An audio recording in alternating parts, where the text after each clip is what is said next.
President Donald Trump is threatening to block cooking oil imports from China after Beijing pulled back from buying U.S. soybeans. On social media, Trump called China's move to buy beans elsewhere an economically hostile act and suggested the U.S. could produce its own cooking oil instead. He said his administration could also cut other trade ties with China in response, and added he hoped to discuss the issue with his Chinese counterpart Xi Jinping.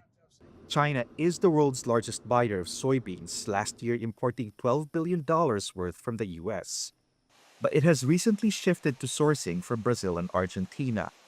This has forced US farmers to store their crops in hopes that prices will eventually rise from around a 5-year low, while dealing with rising costs across the board. The impact is particularly acute in Illinois, the largest US soybean producing and exporting state. Trump has called China's move to purchase soybeans elsewhere a negotiating tactic.